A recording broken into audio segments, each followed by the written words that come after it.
Well, racing's centre of attention this weekend is on Moonee Valley Friday night for the Top Cut Alister Clark Stakes, and then Bendigo for the standalone feature meeting there this coming Saturday.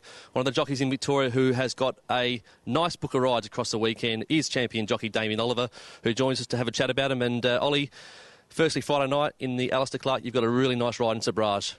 Yeah, he's been coming along nicely, getting out to a distance that's more suitable. You know, first up, the 1400 was a bit short for him, but he ran satisfactory. And then the Guineas the other day, I felt he moved into a nice position on the turn, but just kind of spun his wheels a bit in the soft ground on the turn, and they got away from him at the top of the straight, but he was getting going strongly again on the line.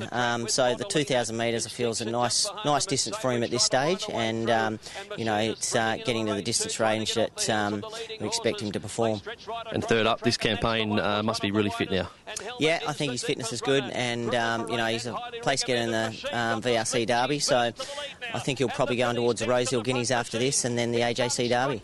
You mentioned the Guineas run. Is the horse a horse that gives you the indication it can make the grade at Group 1 level?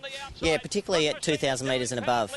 You know, he's a real stayer, and I think he'll really come to the fore as he gets over those distances. And a track like the Valley would seem to suit it. Yeah, he's raced okay there before. He ran in the Bill Stud, I think it was, and you know, I think he was placed there, and you know, the mile around there was probably a little bit short for him, but 2,000 metres shouldn't pose a problem at all. And you're riding a lot now for Mike Moroney, so a real affiliation with the horses coming out of his yard? Yeah, I've had a bit of luck with Mike over the years, and you know, he's stringing a nice team together. So you know, and with Mike's horses, they tend to only get stronger as they get over more distance. Expectations come Friday night with Sabrage? Yeah, look, I expect him to be hard to beat. Obviously, there's a couple of nice horses in the race as well, but you know, we expect him to be right up near the finish. What about Bendigo on Saturday, the standalone meeting there? You've got three really nice rides again in the three features. We'll start off just having a chat about Two Hills in the gold bracelet for Alan Brow, a local hope.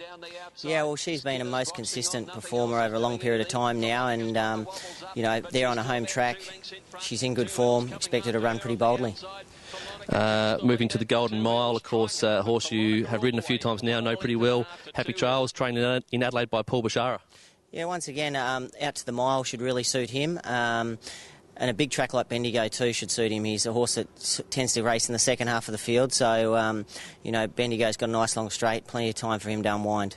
Happy to stay with him. I mean, he only got beaten half a length last start, and you have stuck with him, so you've got a high opinion of him too, haven't you? Yeah, I have. You know, I've ridden him a lot of the times, and you know, as I said, he's a horse that gets back a little bit, so relies on a little bit of luck. But he finished full of running last start, and the mile looks like it'll really suit him.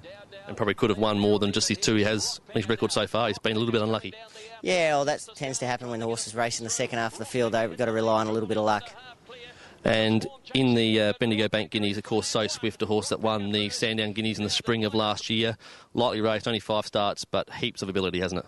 Yeah, it looks a nice step off for him. I actually rode this horse in his first start in a race, in a 2-year-old race at the May Carnival last year. So, yeah, looking forward to getting back on him and see how he's progressed. Obviously, he's a Sandown Guineas winner, and, you know, this looks a nice step out for him first up.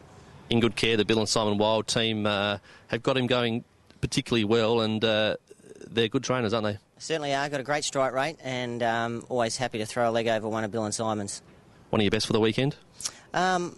Fingers crossed with Sabrage. I reckon it's he's going to be right there. And you're looking forward to getting to Bendigo for a Saturday standalone meeting? Yeah, I think it's a great idea out of carnival time, and you know, gives the city tracks a little bit of a rest, and you know, also gives the country people an opportunity to, you know, have a Saturday standalone meeting. I think it's a good idea for our key provincial tracks. Busy weekend, no time for a surf or a round of golf? No, not this weekend, with Friday racing today, Thursday, and Friday night, Saturday. Sunday I've got a day off. I'll be able to put the feet up and watch the Grand Prix, and I think I'll be watching the Hong Kong races too with the Derby meeting on up there. Good luck, Ollie. Thank you. There he is, Damien Oliver, with a big weekend of rides both at Moonee Valley Friday night and, of course, at Bendigo on Saturday.